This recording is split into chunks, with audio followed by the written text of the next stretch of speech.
Welcome to Nintendo Ninja News. I'm your host Chris Tysis, and we're here with the review of It's Springtime.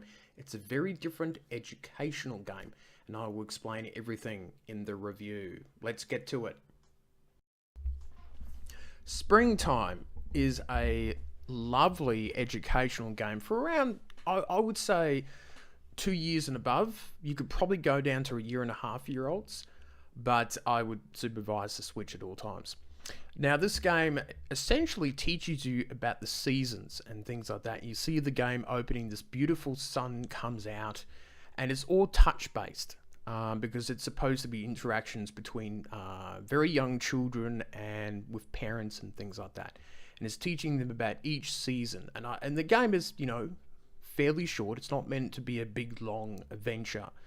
And it does a really brilliant job of the music, the tone, the touching of all the different pieces, the clouds. Making flowers is a wonderful thing to do on the Nintendo Switch. And I just had a buzz playing it. I thought it was really good. I felt like it was really educational. And that's something that the Nintendo Labo is doing with the cardboard works. And for this to release around the same time isn't so bad, and it's showing that the Switch has space for all sorts of games, from Doom to Breath of the Wild to something like It's Springtime. And while this would work just as fine on an iPad or an iPhone or something like that, I think having something on the Switch where even your own 2-year-old son and daughter can play with, and you can play with them, is a really nice thing. And definitely the Nintendo Switch has been perfect for a lot of 30-plus-year-olds who are busy in full-time jobs, and also as parents too. And this is something that might be right up the alley. It's very cheap here in Australia for $3. The music on it was beautiful. The art direction, which I've done a lot as my time as a writer, is really solid. The graphics is great.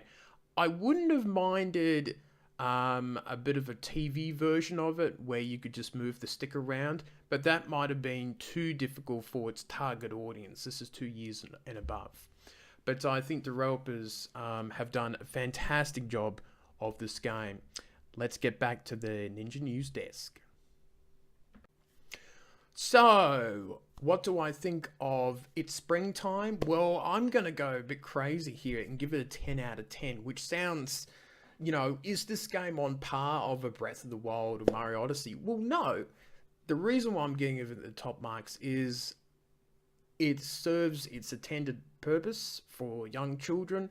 It does it fantastically well, and it's educational and it's teaching them about the seasons. I didn't really see any flaws with the music or the art direction or anything like that, or if it was difficult, there's a little help icon that comes up for parents and children who are a little bit lost in the game, and it has pretty much everything that you need to do a really good job of.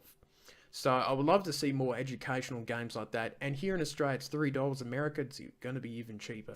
So no real budget-breaking price amount for that. And so it should be, because it's probably a much shorter game than your average video game on the Switch. So that is it for me, and I shall see you later on.